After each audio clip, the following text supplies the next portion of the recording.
everyone and welcome back to Waverly Reads. So today I'm doing my April wrap up. Did anyone else feel like April lasted a year on its own? Because I did. That may be because I'm excited for something happening this month, the reason that month took so long. But even so, like, a lot of my friends said April took forever. So I read 17 books this month. Technically 10 because 7 books were in an omnibus, but I counted them as their own individual stories because they are. However, technically I've read 10 books this month. The first book is If I Stay by Gail Forman. I don't know why I read this.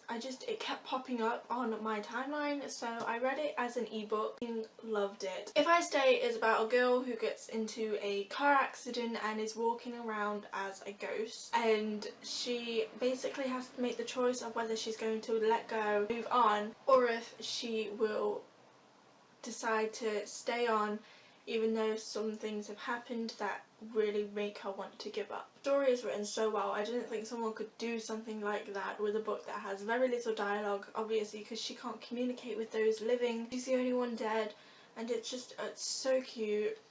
Oh, I need to buy the physical copy of this book and the Where She Went. Because I need to read the sequel and I need this. The writing quality, it got 4.5. Characters, it got 4 stars. Storyline got 4.5 stars. Readability 5 and ending 5 because I absolutely loved this book. I'm still debating whether or not to put it in my all-time favourites. I'm really tempted to. Moving on to a rather similar book. I read We Were Liars by E. Lockhart, and in comparison really didn't like it. This is about a girl who has memory loss. Is that what it is? Memory loss? And she goes back to the island that her granddad owns that is where she lost her memory. She believes she lost it in an accident and she's basically trying to figure out what happened because she has no clue. I didn't like this book. Really dull for the first half, and then when stuff started happening and she started remembering who she was and what had happened, really disappointed with what had actually happened. So it wasn't the best book for me. I didn't hate it, I just didn't like it. As you can see, it got 3 for writing quality, 3.5 for characters, 3.5 for storyline, 4 for readability and 3.5 for the ending. Not the worst book in the world, but definitely not one of my favourites. I guess his next book is kind of a cheat, but you know, I had it and I really wanted to read it because I recently brought it, and that is World of Divergent by Veronica Roth. It doesn't take place in any criteria really, but it got a 4 for writing quality and 5 for readability. I mean, if this isn't readable, like, it's tiny. It's like 50 pages, I think. 43 pages. I read it in like 20 minutes and it was fine. There's the aptitude test in here. Manifesto, that's it, the faction manifestos. And it just told you more about the factions and more about the history, and then it gives favourite quotes of Veronica's from the books. That was really cute, so I decided to read it and I did really like it. So next is the bind up that I read. This is kind of cheating because I did class it as 8 separate books, even though it's 7 books in one. I just really wanted to rate them differently because each story was really different. And that is the Enchanted Tales, Disney Enchanted Tales. So it's basically a bind up of 8 different Disney stories. I only read 7 of them because I have already read The Lion King this year. I read 101 Dalmatians, Beauty and the Beast, The Jungle Book, The Little Mermaid, Peter Pan, Pocahontas and Sleeping Beauty. And they all got rated differently, and then I just averaged it up to get the overall rating of this book, which is why they're really weird. Like, the writing quality is 2.8, characters 3.4, and the ending is 3.7 because it really varied. I mean, all of the readability was 5. Disney stories based on the audience of like 5-year-olds, so it would have to be readable. I really enjoyed it. It was nice to read. I read it in one night. It was really enjoyable and it was just nice to just have some Disney in my life. After that, I read Hush Hush by Becca Fitzpatrick. Looking back on it now, I can't really remember much about it, and I've only read it this month. But it did get high ratings when I first read it, so I guess I liked it. Quality got a 4, characters got a 5. I do remember really liking the characters. Storyline got a 4, readability got a 5, and ending got a 4.5. I don't know why, I don't really remember much about it. I might have to reread it before I read the sequels. Can't say anything about it because I can't remember. Sorry. The next book I read on Wattpad, I will leave the link to it down in the description, and that is The Man on the Moon by my friend Shakira Jelly, and even though she's my friend, guys, I don't want you to like think that I'm overrating this book. I'm not. I told her from the beginning that when I read it I'm going to be completely honest, and I did enjoy it. It's about a girl who gets pregnant from her ex-boyfriend's child, and when she finds out that she plans to get an abortion. Her boyfriend decides to take her up to Scotland, so it's a road trip book on the way to Scotland to visit their aunt because she is a feminist and will agree with whatever she decides. And it's a road trip book where they meet certain characters along the way, and it's really cute. It's a really fun story. The writing quality did get a 3.5, but to be fair, that is a first novel on Wattpad. That is really good. She doesn't have professional editors or anything like that. The characters got a 4. I really did like some of the characters. Some I didn't connect with at all, but I really did like some of the characters. It touches on different aspects of mental illnesses. There's different aspects of sexuality. Storyline got a 4.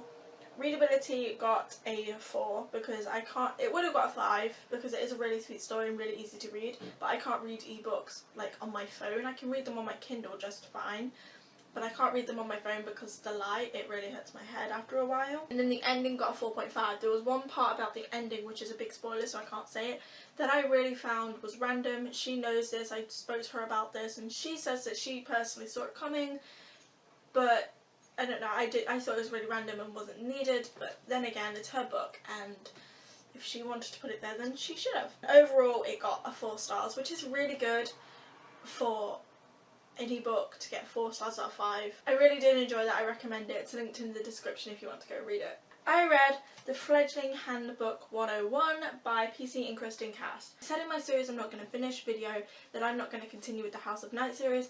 That excluded this because I wanted to find out more. It made me realise why I loved House of Night to begin with. The writing quality got a 4.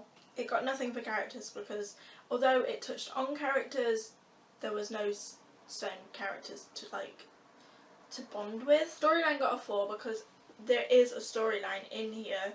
It's not the whole book, but a 20-page long story, I think. I can't find it, but there are multiple mini stories in here and they were all so cute, so I just gave them a 4. Readability was 5, I read it so quickly, and the ending was a 5. Normally I wouldn't give a non-fiction book an ending. The way it ended, it was so cute, like, ugh. And there's different aspects in it. You have to like write in your name and stuff like that, your class schedule, and it's treating you like you are a fledgling. I thought that was so cute, and I really liked it. Next, I read Girl of Nightmares by Kendare Blake. Oh my god, this duology is now one of my favourite in my in the series department. Oh my. The sequel was definitely needed. The storyline was a bit off at first for me, but you know what? Oh, I freaking loved this. In quality, it got 4.5. Characters, it got a 4 because some characters you love in the first book, you hate in this book, and then you love them again, and it's just all over the place. Storyline got a 4. Like I said, it wasn't the best storyline for me. I don't know why. I just didn't follow the storyline that easily until the end, and I was like, whoa! Readability got a 5. I read it so quickly again. I'm just, The ending got a 5. I was trying to predict the ending from like the halfway point with my friend. I read it before. Oh, this could happen, but wait, this could happen. And this could happen. Maybe this could happen. One of my endings I did predict, I just didn't predict it in the way that it happened. But if you really did enjoy Anna Just in Blood and you're scared about the sequel, I say go for it. The ending is so worth it. It is amazing, and just please go read it. I read Everything by Nicola Yoon. I read this for my book Wormily Book of the Month. If you want to know about that, then the link will be in the description to both of our live shows that we've done. Introduction live show and the discussion live show. So if you've read this book, go ahead and watch that. Every month we're doing a book read along, and we want you guys to get involved so you can come watch the live show and comment your feelings about the book with us. We'll do a separate video explaining it all and introducing it in less than an hour because we did introduce it together in a live show. So I will be doing a full review on this soon, I think, so look out for that. Writing quality got a 4.5, characters got a 4.5, storyline got a 4 because it was a bit bland for some of the book, but it's still so cute all the way through.